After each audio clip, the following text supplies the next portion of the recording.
Hello everyone, my name is Jen and welcome to the Book Refuge.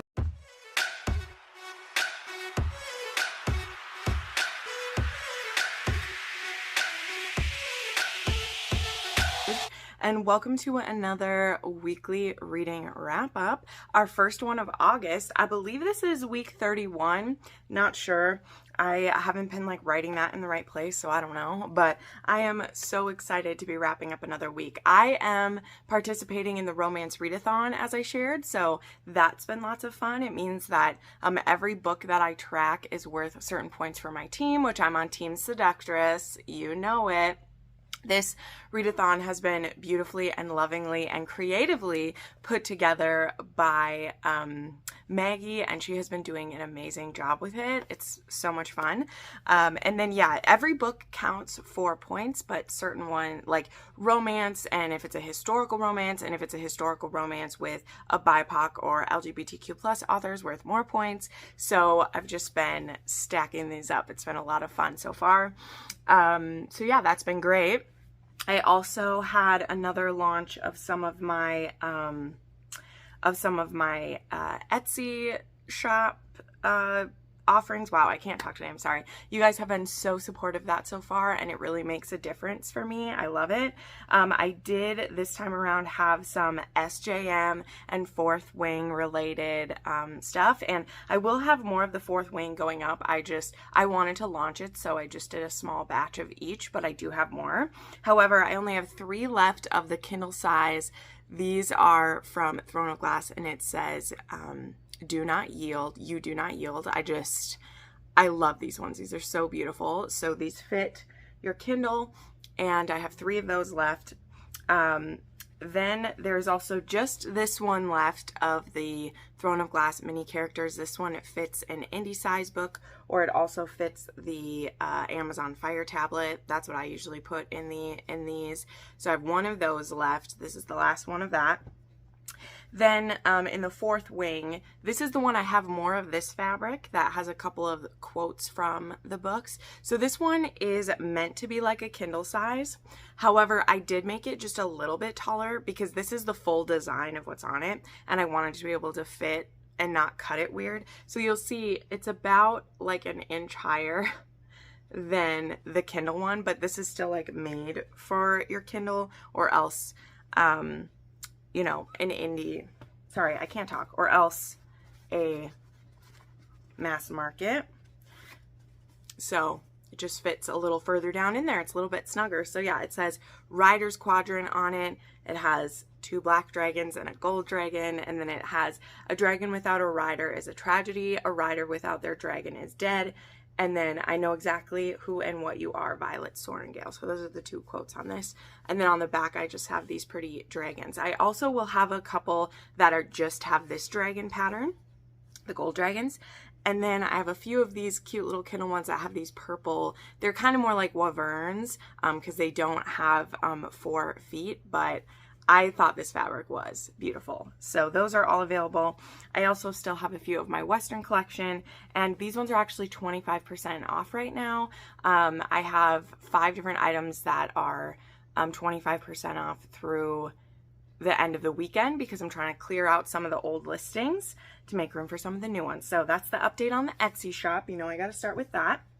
And then before we officially dive into that, we have some new patrons and channel members, and as always, I like to take a minute to, you know, thank the people who did that, but there's something about, like, there's always some turnover at the end of every month, so I always get a little bit nervous about, you know, how many people are moving on. Not because I'm, like, upset someone's leaving, but, you know, when you have a lot of people who have to move on, you know, not everyone can support you always. It just gets very, like, nerve-wracking because when it's your income, when it's not just, like, fun money, it's very stressful.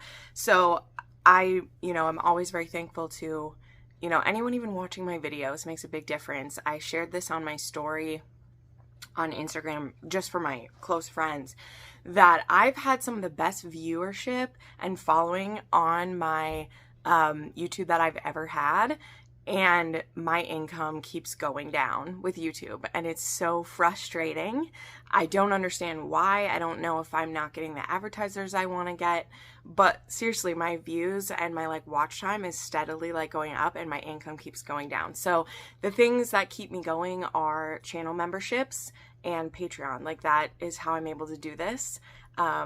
You know, as well as now adding in Etsy and adding in some like consulting I'm doing on the side. I need all of those things to be able to do it. So I know a lot of my videos start this way, but I just want to remind people, because it isn't arbitrary. You know, like, there's people I follow on Patreon that I'm like, would they miss me if I left?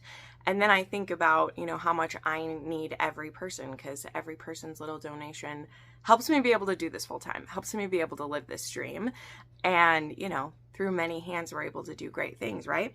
So the new patrons I would like to welcome, and definitely look for yourself in the credits at the end. There is Kellen, Sandra, Becca, and Solange all joined my Patreon. So thank you all so much. That was so special to see that all come in.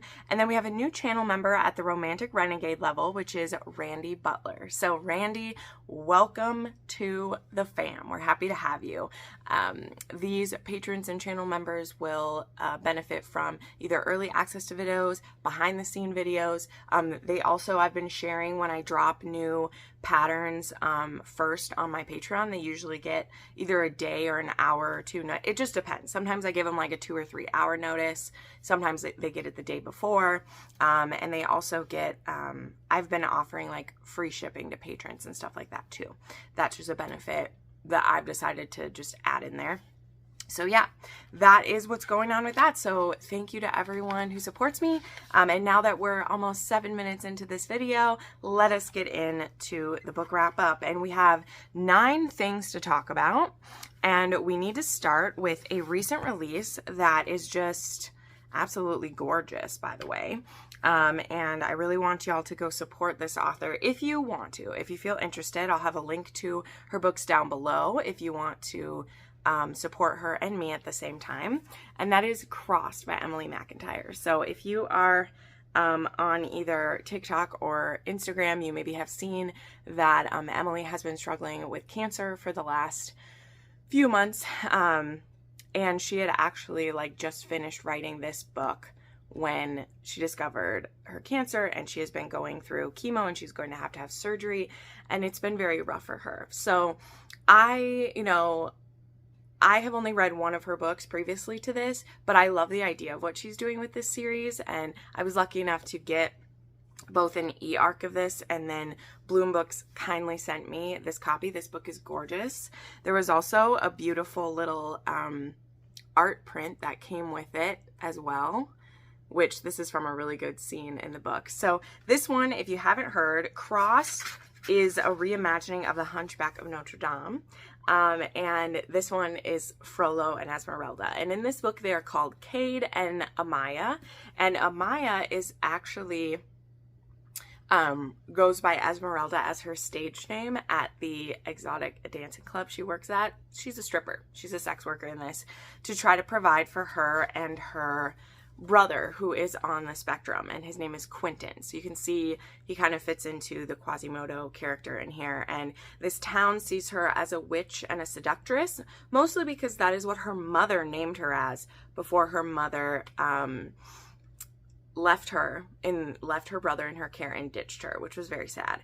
And so Cade, he gets asked to come to Paris and be well, no, he's not in Paris. He's brought to a small town in Festival, Vermont. Sorry. He was brought up in Paris. And then he is someone who is very much like has a sickness about him. I don't know where to say this, but basically he's a killer in the beginning of this, killing sinners to set them free of their sin. There's not another way to say it. And so Amaya catches his eye, and not only does she catch his eye for hearing of what she does for work and that she is a sinner in that way, or what he sees as one, but also because she arouses him and brings in and arises these feelings in him that he sees as a huge temptation. But as he imagines killing her, he can't do it. And so he very much then hates her even more that he can't. And there's some corruption happening in this town that he's very disturbed by, and he just finds very below him. And the head of a lot of this corruption is a man who has his eyes on Amaya and wants to make her his wife. And he is slowly squeezing her for her mother's debts to try to pressure her in to marrying him. And yeah, so this is a very interesting game. So this book, you know, these books are never super comfortable that she writes. They definitely push the edge of what I like to read in romance. This one had quite a bit of suspense elements in it as well. And as she says, like, this isn't about making the villains good. Like, he's a villain, and if anything, he kind of brings Amaya to his level a little bit as we go through the book. But I also think it was very powerfully written. And I appreciated that it was kind of clear to me, it was clear to me anyway, that it wasn't so much his like religion he was needing to reevaluate. It was how it had been taught to him, because he had been abused with, you know, religion being used as the excuse for why he was being abused. And then he has made it like his business to, you know, uphold God's law and do it in a very lawful way instead of a compassionate and graceful way. And so I appreciated that, at least anyway. You know, it's difficult for me how some authors choose to take on Christianity or religion, and how they're deciding to have it having twisted their characters. I've shared that before. You know, obviously any author is able to write any story they want, how they want, but certain aspects of it, you know, rub me the right or the wrong way, depending. And with this one, it was very clear to me that it wasn't his religion that made him this way. It was the people who taught it to him and used it as a cudgel to beat him into what they want. So anyway, I ended up giving this book 4 stars. It was a 3 on the spice scale. Has a lot of trigger warnings involved, including self-harm being a very big one, because Father Cade, he takes a lot of his sin out on himself and like self-flagellates, and it's kind of intense sometimes, because the stronger his feelings for Amaya, the more he feels like he needs to hurt himself. So there's that. There's also, of course, a lot of disparaging words about both Amaya and her brother, her calling her, you know, degrading female words, and her younger brother being called names for his mental divergence and disability as well. So yeah, as well as there's violence, gore, and murder happening in this book. So be prepared for those. But yeah, it was also a pretty kinky, voyeurism being a huge one in this one. Father Cade likes to watch. We'll say that. All right. Then I was so happy to read Forbidden Hearts by Corinne Michaels. So this was a recent release from her, and it was one that really, she had a pretty big push with her release. I saw book boxes go out. There was some Lila June trope cards that got made, which I can't wait to get here. I waited on buying those ones until I read the book, because those trope cards were very specific to her book, so I wanted to make sure that I liked it, but I loved this one. So this one fits a lot of tropes that you won't be surprised that I love, right? So there is a small town, a single dad, who actually has a deaf daughter, which is great. And then this becomes a nanny romance, and it's also boss's daughter. So our hero, his name is gone out of my head. Oh, that's why I use my notes. Why did I like put my thing away? Jeez.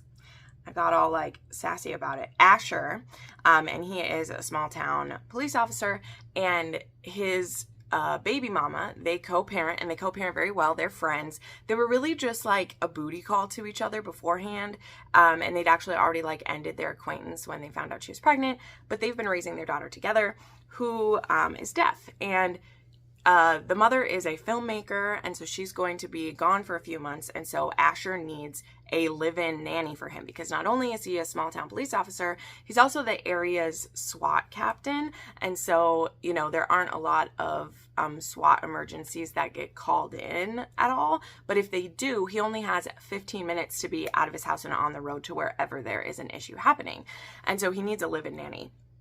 And right before this nanny is supposed to arrive, she leaves her agency, so he doesn't have anyone. Well, it just so happens that the chief of police has a daughter who is home for the summer, and she is going to school to be an audiologist, because she had a deaf roommate in college, and she decided this is what she wants to do. So she's actually the perfect person. She is fluent in ASL, and she would be a great nanny. The only thing is, Asher remembers her from when she was young and the troubles that she used to get in. And also, he had her babysit his daughter before when she was little, and she'd messed up a little bit. Granted, she was only 16 when this happened, and his daughter wasn't in danger. She had cut her own hair, which, relatable. I did that to myself as a child when my dad fell asleep after a bender. I tried to trim my own bangs, and it did not go well. Let us say that. So I greatly empathized with Phoebe that this is possible to have it happen.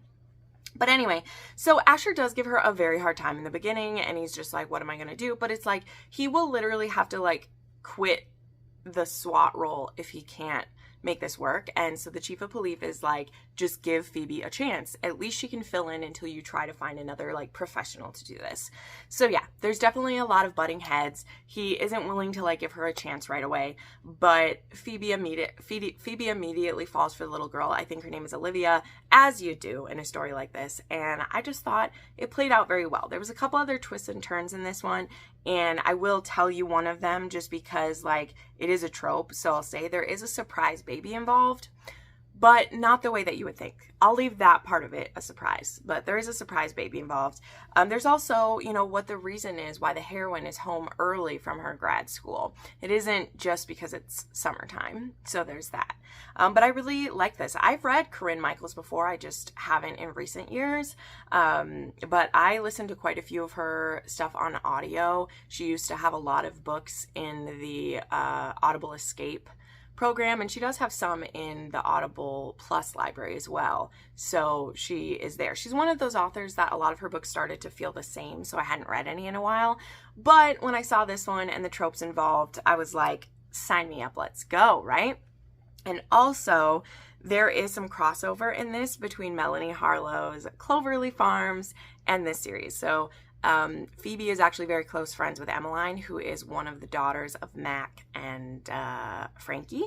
So they actually go to Cloverleaf at one point in this, which was really cute. So I ended up loving this, even though, again, I did think Asher started out very much a hard ass. That is completely won over by the fact that he is a wonderful dad. And his biggest issue, like, you know, why he's willing to give Phoebe a chance is he's like, the nanny agency is like, well, let's just get you a regular nanny for just a little bit. Like, I'm sure that Olivia and this person can get, you know, she can write back and forth for a while. And he's like, no, my daughter does not deserve to, in her own home, have to make, you know, allowances for someone who can't speak to her. And I just loved that stance. Okay. Like, it warmed my heart so much that he was so uncompromising about it. And so even though he's being a bit of a dick, you can tell that it's all coming from protectiveness, and he doesn't have the best mind's eye view of Phoebe. So anyway, I said enough on that. I gave this 5 stars. I really did. Particularly what the third act conflict in this was and how it played out just pushed me over the top with this. I listened to the audiobook for this one. I had pre-ordered it. As I said, I just didn't have time to get to it in July. So I give this 5 stars. It was a 3 on the spice scale. All right, then I was really trying to read as many, as many historicals as I can, and I will be this month, which feels really good to be diving into those. So I started my historical romance journey with How to Marry a Marquess by Stacey Reed. This is book 3 in the Wedded by Scandal, and this is actually one that I skipped when I skipped to When the Earl Met His Match, right? Which I read back in February and absolutely died over. I'd skipped this one because the beginning books in this series aren't like Stacey Reed's like finest. They're older books by her, but I could tell they were getting better. And when I jumped to How the Earl Met His Match, boy, did I. That's my favorite Stacey Reed I've ever read. This one is actually about the older brother of Phoebe, another character named Phoebe, who's in When the Earl Met His Match, right? He has been like disconnected from his family because early on in this book, he decides to acknowledge his bastard daughter, who he did not know he had. There was a mistress that he used to have, and she actually let their child be put in a baby farm. there are a lot of ways that used to happen back in this time, but when he finds out, he begins a crusade. Not only does he rescue his daughter and all of the other kids who happen to be being kept captive with his daughter to be forced either into to work for the people who have them, or to be forced into sex work. They could be forced into either. He rescues them all. He becomes a pariah of the ton, but he also happens to be best friends. Like, literally, this is a friends to lovers romance, which I just love that, between Evie Chesterfield, who he is friends with her brother. But in this book, it's not so much about being a brother's best friend. It's these two become best friends. But he knows that he can't touch her with the scandal of how he lives. And so even though he will need to find a wife, and he's going to be a duke, so he's currently in, because his father is still alive, like we said, but he's going to be a duke eventually. So people snub him, but they only will snub him to a certain level because he does still have power. But he's trying to make moves happen in the, what am I trying to say? He's trying to make change happen in the government for the poor and for children and orphans. And a lot of people don't like that he's doing that. But this story actually takes place over a few years as well. Like, we see them when he first becomes attracted to her and she's a little too young, and so he's like, ooh.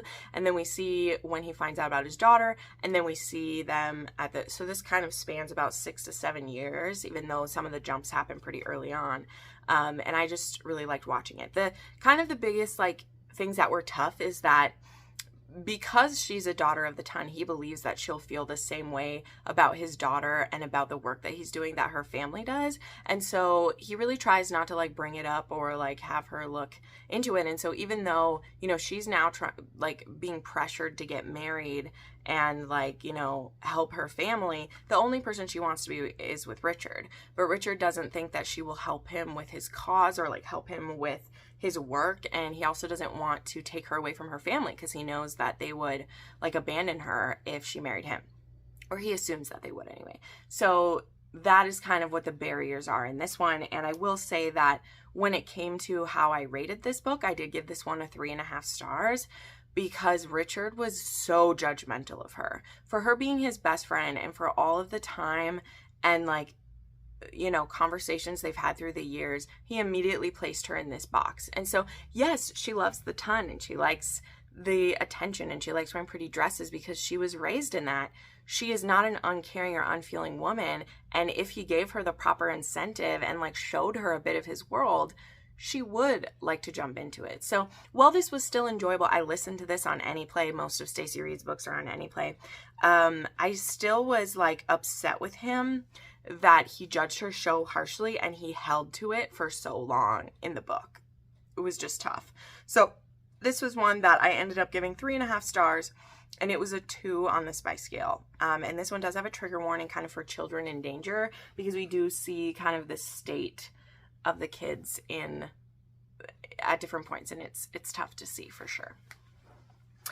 Okay, then I read another one that's a historical. So this one was a fun one to count for the readathon. So if you are someone participating in the readathon, maybe I shouldn't give you this tip if you're not Team Seductress, but this book is also, and it is also a historical romance. It is a paranormal historical romance with even some fantasy elements, but it definitely is. So I actually don't want to spoil too much about this one because if you've read the first 2 books, which I do suggest you read all the books in this series. I know people might ask, but I think you should start with A Lady of Rooksgrave Manor because this book is the culmination of all 3 of them. And also, one of the things I want to comment on that I noticed when I was reading this is that it really felt that Catherine Moon was taking a look at 3 different kinds of sex work in this book too, and I'll get into that, what I mean in just a second. But my point being, I really think you need to start with Rooksgrave and then read A Company of Fiends and then get to this one, because not only is this a culmination of, everything we've been seeing in this world, but it also, we're defeating a villain who's been around the whole time and has been causing damage, and we've seen the damage that he's done. So I don't recommend you just jump in to this one because there is direct things that have happened on the way here. I also recommend, let's say you have read the other 2 books, I recommend you read The Basilisk of Star Manor, which is a little novella that is about a character we see immediately in the beginning of this one. That book used to be part of an anthology, and now you can get it as a standalone. And so I read that, I think, back in like May when I was anticipating this one, and you will be immediately paid off for reading that one because you find out more about the villain, and one of the characters that the villain tries to use as a spy for him ends up kind of switching sides. And so it's important to see that story. So that's what I suggest if you want to get into this. This is also like one of only 2 reverse harem series that I enjoy, or why choose, whatever you want to call it in this one. Because I feel like every character is pretty developed, specifically in this one, because this one has the smallest why choose group. This one does. It has 4 men. The other ones, I think the first one has 5, and the next one has either 5 or 7, depending on, because there is a character who becomes multiple characters. It's very interesting. So there's a couple characters that were really well developed in that one, but I didn't get the feel for all of the men the way that I did in this one. This is my favorite one for knowing all of the men in the why choose scenario and liking all of them, right? Anyway, so what I wanted to say about it is that in the first one, Lady of Rooksgrave, that is a woman becoming a sex worker by choice and enthusiastically because she loves sex, and she has kind of like lost her job being a maid, and she gets offered a job to check out Rooksgrave Manor, which is a place where women who enjoy sex and enjoy maybe monster sex can get paid for it and find patrons who are meant for them. So that's how we like start this series. So it's someone who's enthusiastically jumping into it because she loves sex and she wants creative, kinky things to happen, which respect. I love that. And that's why that one was like, it's a very bonkers story and I liked it. But we get introduced to some darker themes by the end of that book. Then when we jump into A Company of Fiends, we have someone who, we have a woman, I think that's Hazel who's in that one. Is it Hazel in the second one? I'm not sure. But either way, who's ever working in the Company of Fiends, she's someone who she's half, she's like part fae, and she has been a part of the Company of Fiends for a long time, and it wasn't something she so much enthusiastically joined, but it was, you know, a matter of a little bit of survival and also finding a place where she could, you know, fit in and kind of be herself a bit more. And so that one is another look at sex work, right? Someone who wasn't forced into it, but also it was a matter of like, okay, well, I can either do it here where I have a bit more protection, or I could end up being like, you know, out on the street, which wouldn't be as smart. And now, entering this third and final book, we have Avanthia, who was captured. We see her captured in our prequel by the villain, who is, like I said, the villain overall, and she had been forced to work at one of his brothels, and she was being abused there. And the type of being that she is, it's called a divinity.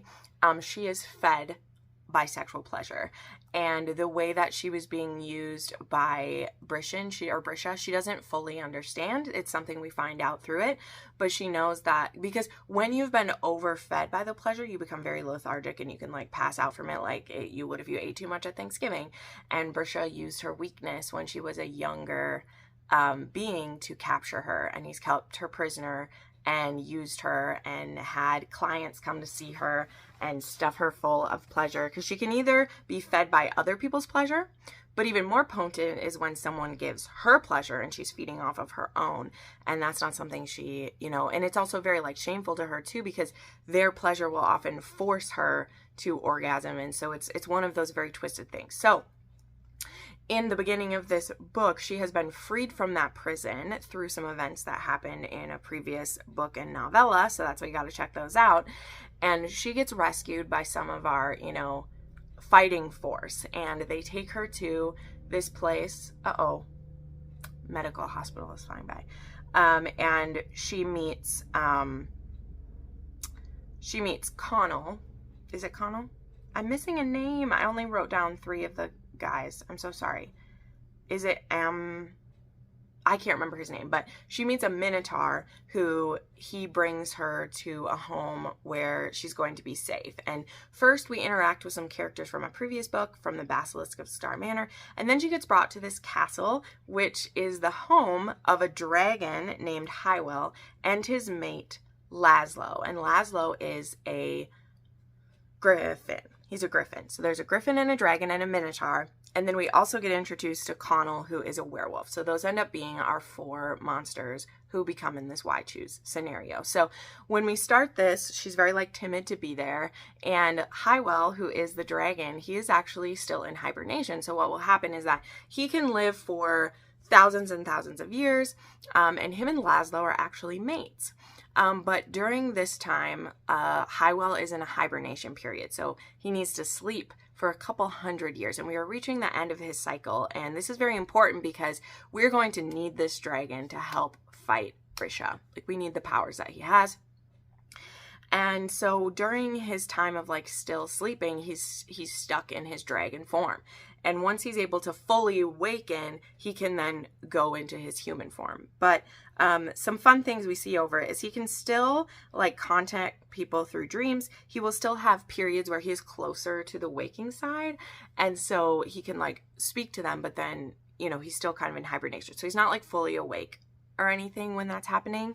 But this leads to some fun scenes where Laszlo will do some stuff with Avanthia, and Hywel can watch. There's also a scene where he wakes up and while he's still a dragon, uses his tongue to do some fun things with Avanthia. So still lots of fun, kinky, like monster smut happening in this one, but I found this one to be extremely emotional, a very well thought out plot. Like I said, I get to know every one of these men much better than in the other books. And we also do have cameos of every other character that's introduced in the series, so that's intense, including one scene where all 3 harems are having some fun, not with each other, but like in the same room, and it is like feeding Avanthia because she's in the room with all this pleasure. So it's very interesting. So as I said, I very much loved the wrap up of this series. I gave this 5 stars, and it was a 5 on the spice scale for sure.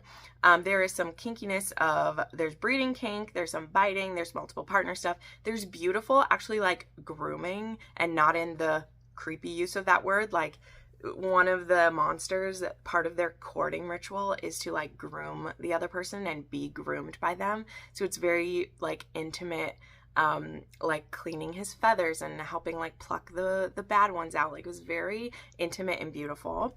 And then there's some beautiful scenes of aftercare in this one. And some trigger warnings to watch out for is there's trauma, some of it related to sexual abuse, and also some violence and gore in this one. There's also some really great other mythical elements that are brought into this one that I don't want to spoil for you. So I really, really loved it. I enjoyed this a lot.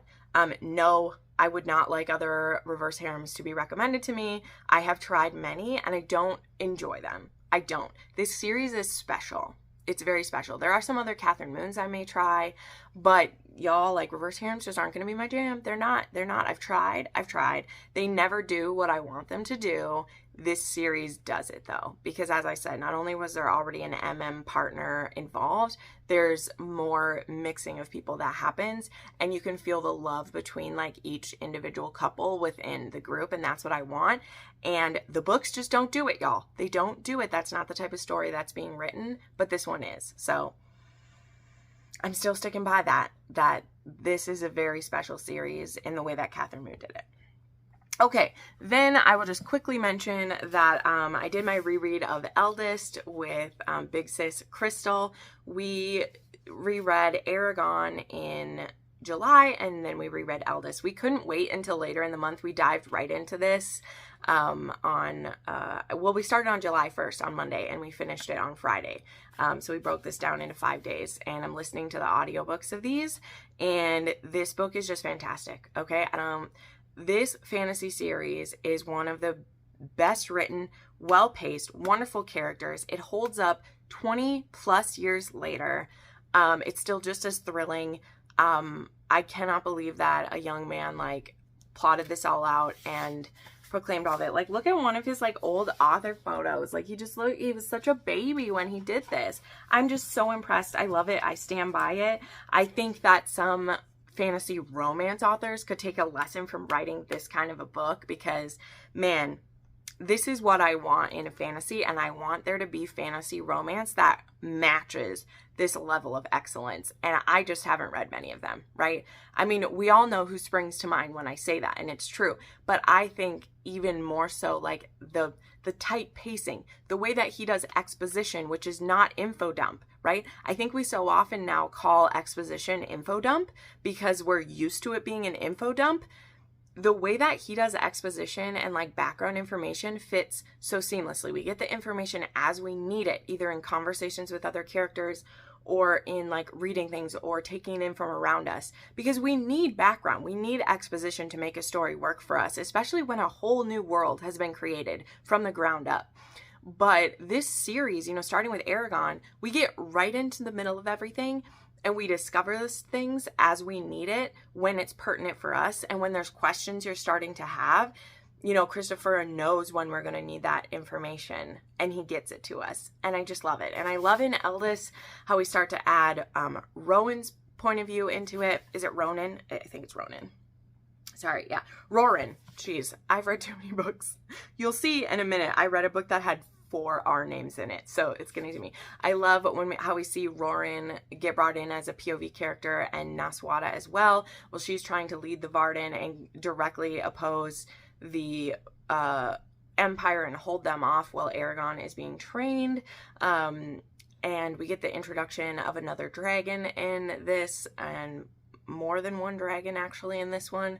And we just see Eragon's growth and how it is naturally occurring. So I know I talk romance on my channel, but every once in a while I revisit some childhood favorites, and this is one that I completely stand by. Like, no hesitation. This is going to be one of my favorite like reads this year, even though I'm not going to put it on that list since I keep romance only on that list. Rereading this book is amazing, and I'm so excited for Murtagh to come out in November. So I have to wait until September to reread Brazinger, but I gotta tell you, it's taking all of my not so substantial willpower to not dive into it, because it is absolutely thrilling. Absolutely thrilling. 5-star for sure. Obviously, no steam happening in this one. All right, then I happened to do my very first like full-on beta read, like not just an ARC read or, you know, getting an early copy. And I can't fully talk about this book, but it is going to be for a friend of mine who is becoming an author, and hopefully her book will be out in either October or November this year. But I got to beta read this book over a few days this week, and then have a talk with her and discuss kind of what I noticed. And I hope that it was helpful, and I hope that very soon I can tell you which book that it was, because it was a lot of fun to read it and see how, you know, it'll be fun to see how things change from what my beta read was, and see what information she took from it to put into a new story, or like, you know, to finish the story off, which is great. Okay, so then I read Bed Me Duke by Felicity Niven. This is on Kindle Unlimited, and it is a Scottish romance. The heroine is Scottish, and she's a countess. And then her name is Helen. And then we have Jack, who is going to be, well, he's the new duke. And so the way that this was set up in this place is that there's this land that like got split, and one part of it got split into a certain area, and now the heroine is the countess of this, and then the other part of this title belongs to the duke. And so the current duke has died, and I think it's his cousin is becoming the next duke, and he really doesn't want this job at all, but he decides to go to Scotland to take a look around, and he uses his layman's name while he's there, which is Jack Pike. He uses that instead of his title because he's just very rejecting of it. And so Helen, who her part of this title is in a lot of trouble. She's completely out of money. She's living in a very rundown place. She barely even has clothes and food for herself, and she's desperate for some help. And the only person in the area who might help her is trying to force her into marriage so that he can reunite lands in their area and force the clearances to happen in this part of Scotland, and then have his son also have, you know, force her to have a child with him. and then, you know, basically eat up her land. And she refuses to do that. But she's running out of options. Like, she doesn't want her people to suffer because she doesn't want to marry this man. So her hope is, and what she's trying to convince Jack to do, since he pretends to be like the right-hand man to the Duke, not admitting that he is the Duke, she tries to convince him to get the Duke to marry her. And so she ends up asking Jack to teach her how to seduce the Duke. So what I loved about this book is that in the beginning, it starts with Helen sneaking into Jack's room because I think she's staying at his keep while he's visiting because she doesn't really have a safe place to live right now. So they're getting a cottage rebuilt for her, basically. And she asks him to teach her how to seduce someone. And so we get this first chapter, and then at the end of this first chapter, he says he's sure that the Duke will find her interesting, and then it says because the Duke is him. So like that's the hook at the beginning of this. And then though we go back in time and we see him first show up and we see the butting of heads we have and we see her starting to fall for this guy named Jack, but really she can't be with Jack. She needs to be with the Duke because she needs to save her people. And Jack refuses to marry. And so as this story goes on, he still doesn't admit that he's the Duke. He even starts writing letters to Helen and pretending to be the one getting the notes back and forth to the Duke. And so, yeah, they end up falling more and more in love and more despair because he's like, I won't marry anyone. I can't marry anyone. And she needs to marry someone. And so really her only choice might be to marry that man who, you know, was trying to push her into it. So, yeah. This one has some cool tropes in it, though. Like the heroine was the grump. The hero was the sunshine. There was forced proximity for a while where he was staying in the Highlands, and there's lots of Scottish stuff in this one. But I ended up settling on like a 3.5 for this one because Jack pissed me off. If you couldn't maybe feel from how I was talking about him, he keeps his secret so long. And if you look at maybe my notes on Goodreads as I was reading this, he sees literally how desperate it is. He's been there. He sees what danger she's in. He has feelings for her. But it's one of those heroes that's like, I can't marry anyone. There's no fucking reason why he can't marry her. And he holds on to it for way too long. And so by the time the secret comes out, not only does the heroine not get as pissed at him as I wanted her to because she had actually figured it out a little bit earlier, which good for her, but he just immediately is forgiven and he, you know, it all works out so easily. And I was just very disappointed in that. There was no grovel period at all because she's basically just so happy that she does get to be with the guy that she wants that there's no grovel period that has to happen. Like the stress he put her through and the angst that he made her feel, all the while like sleeping with her, because that's what this ends up being, is he's training her so she'll be able to seduce the Duke or another man. So he's like taking her innocence and they're, you know, really falling for each other. And all the while he's planning to just watch her like suffer with this. So he was supposed to be this fun loving, great guy. But to me, he was a jerk and he wouldn't own up to what he needed to do. And so by the time he did it, I was like, I don't really care about you, Jack. Hit the road, Jack. But that's not what happened. So yeah, although I will read another Felicity Niven. I had seen a lot about this book. It was showing up in a Facebook group I love, and I was seeing other people on Instagram read it. And I don't mind a hidden identity romance. I really don't. But I don't like them to stay hidden this long when there's not a good reason for it. But I think it was pretty clear, like once he admitted who he was, like he really didn't have a reason not to be with her. So we had to drag that out a long time. And I think it was badly done. It was badly done because I lost all my sympathy for him and his reasons, because his reasons for not marrying were pathetic. He doesn't have a reason in his family why something would keep him from it. He just didn't want the responsibility. Well, he's already got the responsibility because he's a fucking Duke now. So your hope at escaping responsibility and just getting to sail the 7 seas is done. So my empathy for you is whoop. And this woman who is literally trying to like save her people by the skin of her teeth and literally like herding her own sheep, fixing things on the farm herself. He was just like letting her suffer or letting her end up in the hands of a man who just wanted to take her title and like didn't give a fuck about her. So yeah, I got a little bit heated about that one, but yeah, I gave that a 3.5 star and it was a 3 on my spice scale. It was pretty spicy. There was some good stuff in there, but I was just so irritated. I was so irritated. But I would read more by this author because it was a very compelling story and I kept going. I just didn't like the choices she made with the characters, which they're her characters. She can do what she wants. There we go.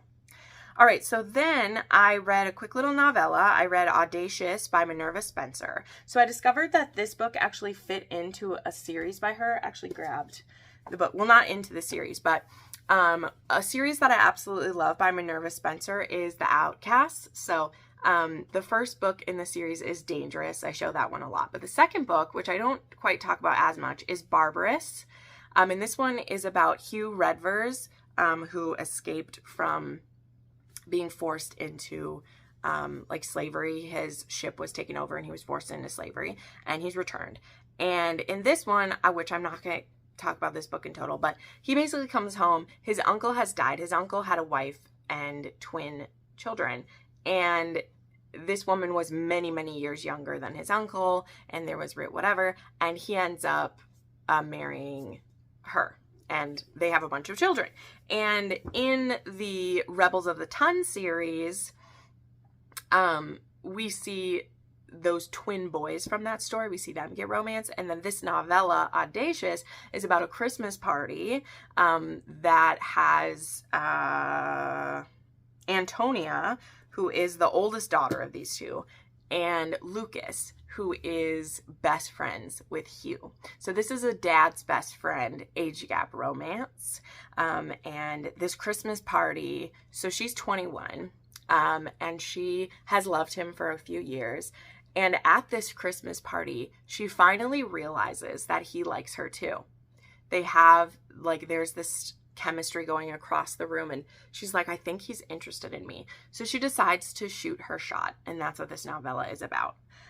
So yeah, it was a fun little one that fit in there, and it was only about 100 pages, but it worked for some readathon points, and I just really love the characters in that world that she's written.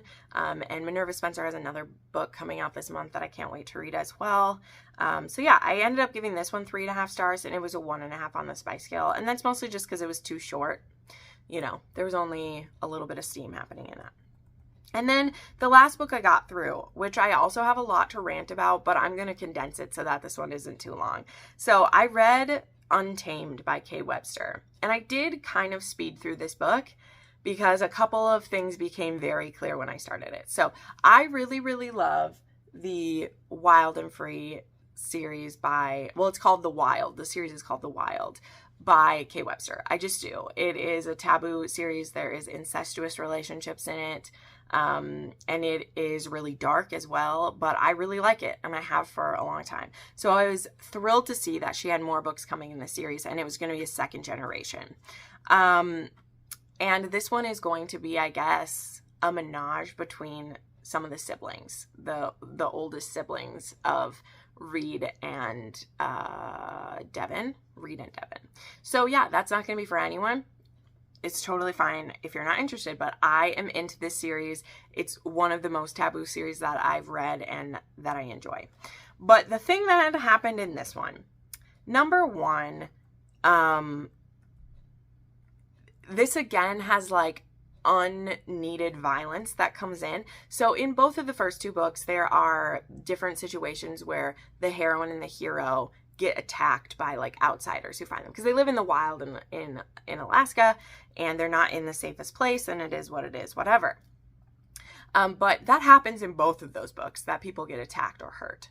And now in this one, there's Reed and his family, and he has many children, him and his wife and many children. And then there is another settlement that has the characters from Free, who that's a husband and wife and their kids. That one, they're cousins. They didn't know they were cousins when they were falling for each other, but that's that incestuous relationship as cousins. And there's this like group that like moves to the area, a new group, and they end up being bad guys and coming after our group. Like, I'm speaking vaguely so that I don't spoil anything. But anyway, so that's kind of like the side drama. And then of course there's the drama of these siblings realizing they're attracted to each other. It's something that if you read Daddy Read, which is the little novella that Christy put out a little before Untamed to get ready for it, which kind of spans the years between the Wild and Free and then Untamed. But we also revisit some of the stuff from Daddy Read which is the attraction starting to build between these siblings.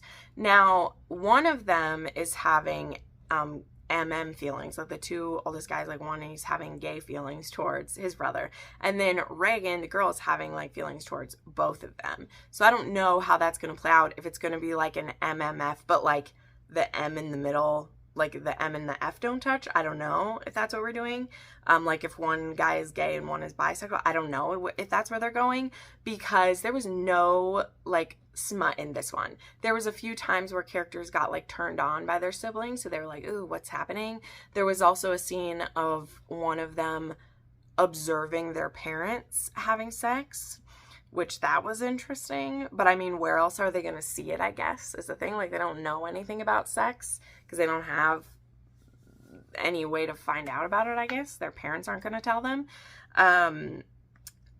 But there wasn't any of that happening yet because this had a cliffhanger. 2 weeks in a row, 2 books that are the first that are in a series, but are the first in a duet. So this was The Untamed, and The Unruly is coming later on. And again, I don't have a problem with authors making the series more. Well, sometimes I do, but we were not told that. We were told there'd be more books in the series, but not that it was going to have a cliffhanger. So this whole book was like build up, and there's a really like horrible thing that happens at the end of this book involving the bad people, and then it ends. So there was no real romance happening in this. It was all just like the start of stuff, which I wrote in my notes. I'm like, it's okay that you need some runway to get an incestuous relationship happening, right? Like, it's not usually something you're just going to be like, I'm going to fuck my brother or sister, let's go. But also, she just left us without telling. Christy, you have to fucking tell people if there's more book in a series or not.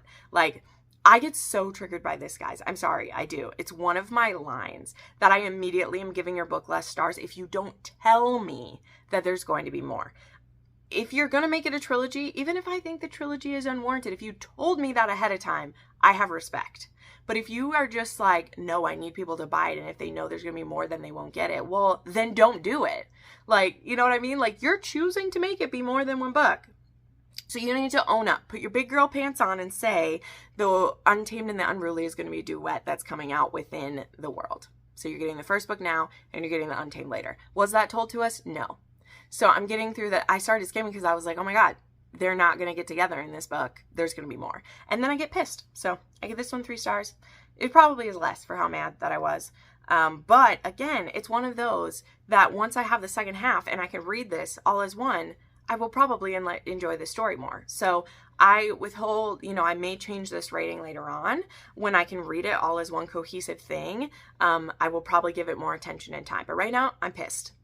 If you can't tell, I'm pissed. And I don't have to feel any differently because I don't like being tricked by authors this way. Because, again, I probably still would have read this. I just might have waited. I have other shit to do. I would have still bought it. Like, I bought it the day that it came out to support it, but I probably would have waited to read it. And you would have got a higher rating from me when I did. But instead, I read this and I gave it a pretty scathing review on my Goodreads, and I'm not going to be recommending this one until I read the next. So anyway, that's enough of a rant. I didn't mean to end this on like a sassy note for the week, but I just get pissy about it. And I think it's because I've read now, like I read a book of the week before that did it. Although if you watch my interview with Kay Dossel last night, because it was a book, I got pissy about that one. She didn't mean to do that, right? Like, she didn't plan to do that. And then she needs to change the wording on one of her books. Like, when we were talking about it, she was like, oh my gosh, I need to update that. So that's a case of her like accidentally doing this. I don't believe that for Kay that was an accident, because I think she knew she was going to split it there. She has lots of series that do that. And the way that this book is paced, to me, it was clear. Until I hear otherwise, it was pretty clear. So anyway, let's wrap up today. So I had a really good reading week despite those last 2 that I read being kind of annoying to me. Thank you to all my new patrons and subscribers and channel members. It means the world to me. If you like this video, make sure you subscribe to my channel and like it. I have some more videos that go up every week. I have 3 to 4 videos coming up. I also do reviews of Outlander. I don't know if you know that, but there wasn't one this week, but we'll be back next week for the finale episode, which was amazing. And yeah, make sure you check out my Etsy shop if you want some of these amazing fun book sleeves that I have. And I will see you in the next video, friends. Bye-bye.